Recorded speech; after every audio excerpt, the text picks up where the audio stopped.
rôle anti-africain. C'est ça la vérité. Je suis désolé, mais je dois dire la vérité. Est-ce que ça veut dire que, quel que soit... Maintenant, je vous en prie. Oui. Maintenant, les Sénégalais le comprennent de plus en plus. C'est très clair. Ils le comprennent très bien. Ça a toujours été un rôle anti-africain. C'est-à-dire qu'historiquement, le Sénégal est né de la volonté de la France d'avoir une capitale, n'est-ce pas, dans son empire colonial, Dakar. Et cette capitale-là, on lui a donné un ensemble de garanties qui ferait de lui un endroit particulier au plan moral, démocratie.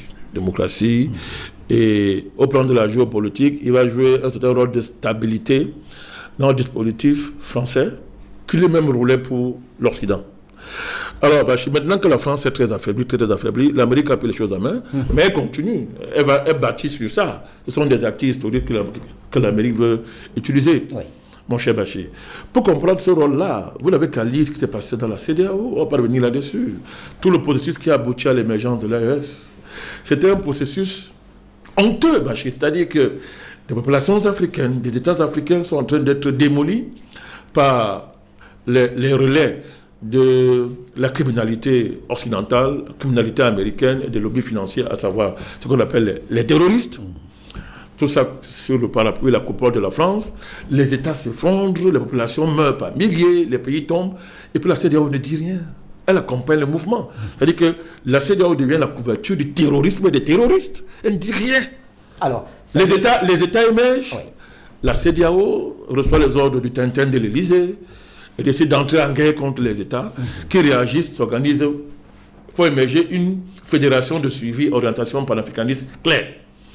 Mais quelle est la position du Sénégal? Le président Diomaye arrive, après avoir fait un tour pour se moquer des dirigeants de l'AES, parce qu'en fait c'est de cela qu'il s'agit, il dévoile son visage, il dit ok, que l'Occident vienne sécuriser mes frontières avec le pays de l'AES. C'est une déclaration de guerre sur le plan stratégique, mon cher Bachir.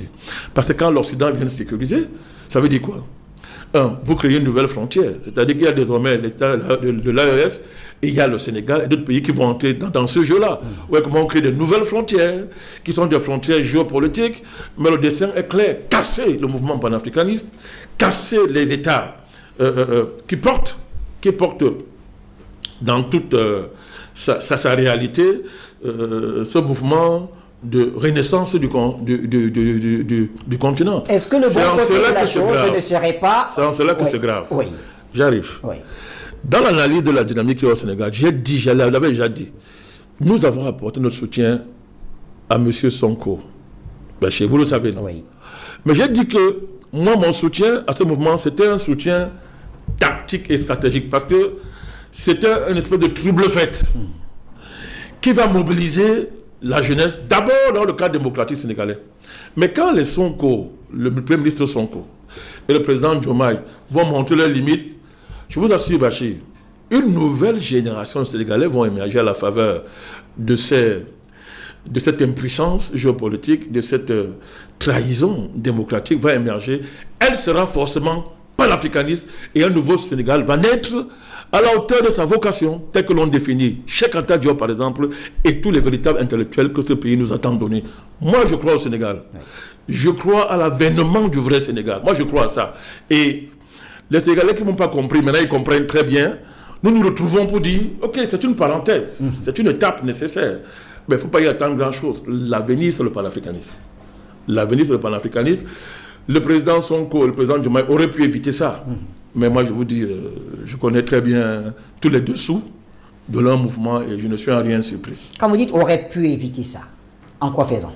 Il y avait des choix à faire. Avant, il fallait anticiper, il y avait des choix à faire. D'abord, il y a le virage, une dérive qui a consisté à ce que j'appelle l'anti-maquissalisme primaire. Vous savez que nous, on a combattu Macky Sall de toutes nos forces. Oui. D'ailleurs, vous savez très bien qu'il m'a approché. Il a voulu nous corrompre même. Nous avons décliné les offres. Vous le savez, il faut le dire. Mais c'est une chose. Autre chose, c'est de basculer dans le maquissalisme primaire. C'est quoi? Les pays africains ne peuvent pas entrer dans le jeu de la tenance des nègres. Faire dire que non, nos problèmes, c'est un homme qui l'incarne. C'est un homme qui l'a porté. Non, non. Ça, les pays occidentaux peuvent le faire parce que leur évolution économique les permet de faire ça. Et maintenant, c'est fini là. Non, c'est terminé. Oui. D'où le retour des extrêmes, le retour de l'extrême droite, de la xénophobie, parce que l'horizon de ces pays sont bloqués. Ils ont fini le développement matériel, ils ont fini. Maintenant, ils détruisent l'être humain, ils ont saccagé l'environnement, ils ont tout détruit. Donc, on peut comprendre. Mais nous, Bachir, qui sommes l'avenir, qui avons une certaine virginité, entre guillemets, une certaine virginité. Je dis bien entre guillemets parce que nous sommes c'est le continent le plus ancien. Oui. Le plus ancien. C'est la mère de l'humanité. Mais si sur le plan historique, au regard de ce que nous avons subi, l'histoire, c'est pour nous. Nous avons toute une histoire à écrire, Bachir. Nous ne pouvons pas entrer dans ce genre de jeu. On n'a pas d'économie. On n'a même pas comment vous m'avez dit ça? On n'a pas de... Nos cultures ne sont pas reconnues, mon cher Bachir. On n'a pas une véritable société. On n'a pas de véritables universités. Bref, les éléments constitutifs qui permettent de faire société, Bachir, de jeter les bases, non seulement de la puissance économique, de la souveraineté économique et sa conséquence, une véritable souveraineté politique n'existe pas chez nous. Et les gens basculent dans les choses comme ça. Donc la dérive, ça a été ça, l'anti-machiavélisme primaire. Quand vous faites ça, vous ne transformez pas le mouvement populaire qui vous a porté. Sans quoi déclencher un très grand mouvement populaire. Mais qu'est-ce qu'il en a fait à la fin? Il en a fait simplement une espèce de machine électorale, une espèce de machine à chasser du Macky Sall. Ben, il est parti, Macky Sall, personne ne le pleure. C'est le même voyou. Personne ne le pleure. Ben, écoutez, oui. J'appelle le chacha, c'est ce qu'il est. Le mot, il est très fort quand même. Non, mais vous ne pouvez pas diriger un grand pays comme le Sénégal et votre retraite est assurée par M. Macron, qui le dit en public. On peut comprendre. Non, c'est toi que j'ai dit que c'est du voyoutisme. Et j'insiste dessus. Il faut que les présidents sénégalais respectent le peuple et l'Afrique. Quels sont ces présidents sénégalais qui, tous qui quittent le pouvoir, ils vont habiter à Paris? Il n'y a pas un endroit habité au Sénégal ou en Afrique. Qu'est-ce qu'ils font à Paris?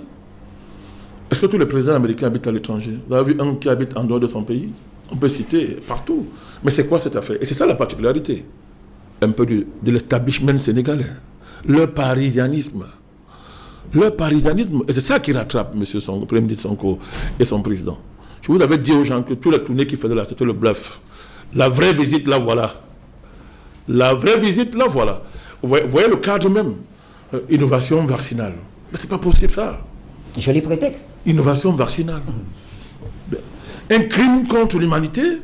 Tout ce qu'il y a eu contre Covid, c'est un crime contre l'humanité. L'Afrique a démontré sa capacité, son puissant potentiel à résister à parlons comme ça, à cet impérialisme médical, vaccinal qu'on a mis en place pour les besoins que tout le monde connaît. Et vous avez des jeunes présidents, ils n'ont même pas 6 mois au pouvoir, ils ont déjà vieilli dans les mafias anciennes. Hein, ils vont assumer des choses comme ça, alors qu'ils sont si jeunes. Mon cher Bachir, donc pour revenir à votre question, le mouvement populaire qui a apporté la dynamique Sonko, est devenue une dynamique électoraliste, alors qu'elle devait rester une dynamique de transformation. Voilà pourquoi j'avais donné un conseil, mais je savais que personne ne l'écouterait. J'avais dit, moi je ne conseille pas au président Sonko d'être Premier ministre. Moi je conseille qu'il reste avec le parti. Pour, c'est-à-dire, faire de ce mouvement populaire le socle d'une véritable fondation du Sénégal. Mais je savais qu'il ne va pas écouter. Il a préféré aller, n'est-ce pas, assumer les contraintes du poste de Premier ministre. Ben, ils vont assumer jusqu'au bout. Président Vanda Kani, je leur souhaite bonne chance. En tout cas, bonne chance, ça c'est sûr, on ne peut que souhaiter bonne chance.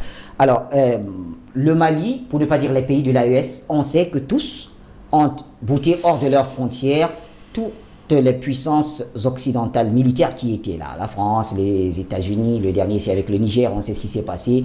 Est-ce qu'il n'y aurait pas un risque justement pour ces pays de l'AES à voir une fois de plus à leurs frontières, notamment la frontière entre le Mali et le Sénégal, la présence militaire européenne? C'est pas compliqué à savoir, c'est pas compliqué à voir, Bachir. Moi j'avais dit depuis, j'ai parlé CEDEAO OTAN. Il y a une otanisation de la CEDEAO. Ben, n'entendez pas seulement le mot comme ça. C'est une stratégie sous le contrôle maintenant de Washington parce que la France dirigée par un voyou, un fou. Donc les Français vont, qui m'excusent, mais démocratie, ils font l'alternance. Voilà, ils ont Sarkozy, après ils ont Macron, ils ont Hollande, ils voient le poste de président chez eux est tellement banalisé qu'on peut être président après venir conquérir, être député, candidat aux législatives. Donc la situation est très grave, mon cher Bachir. Et maintenant on pleure partout, on crie, Marine Le Pen est aux portes du pouvoir.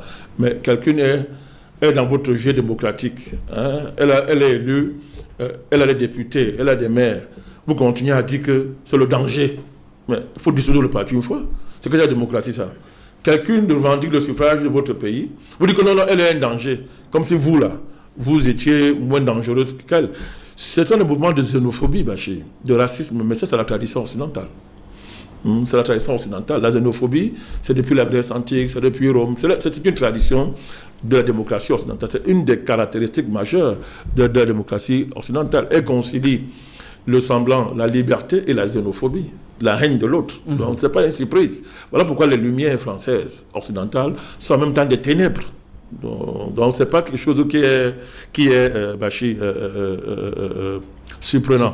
Donc, ce que vous posez comme problème au niveau de cette démarche du président Diomaye, je vous dis, c'est la guerre. L'OTAN est en guerre en Afrique contre la Russie. Dans une certaine mesure, la Chine, mais surtout contre la Russie, c'est l'OTAN. Et c'est dirigé par les États-Unis. L'axe américain est connu en Afrique. Ça a commencé à se construire depuis très longtemps, depuis les accords particuliers que les États-Unis à l'Égypte, depuis l'instrumentalisation de la révolution, le printemps arabe, organisée par les officines qui nous frappaient les révolutions de couleur, qui a fait de la Tunisie un protectorat militaire. Vous ne le savez pas, les gens ne le savent pas. Un protectorat militaire qui a assuré le Maroc dans sa vieille tradition collaborationniste, pour ne pas dire même instrumental, parce que l'État marocain, on voit quel rôle il joue. Il joue, c'est pas pour rien que le Maroc a voyé son rôle en Côte d'Ivoire. Regardez le rôle du Maroc généralement en Afrique, même si la déception que nous avons eue de l'Algérie a obligé le Mali à se rapprocher de façon réaliste du Maroc. Ça se comprend pour un temps, mais ça n'exclut pas que les dirigeants maliens savent très bien ce que c'est que l'État qu'on appelle le Maroc, le royaume chérifien. On connaît son rôle, sa vocation, son histoire. Ils ne veulent pas être un État africain. Ils ont le tampon entre l'Europe et l'Afrique. Et puis, on peut aller même plus loin. C'est-à-dire qu'on peut aller même plus loin dans ce rôle-là. Mais les stratégies américaines, ça, c'est trop vieille. La Tunisie, après, c'est la Mauritanie. La Mauritanie, le Togo, c'est un grand axe.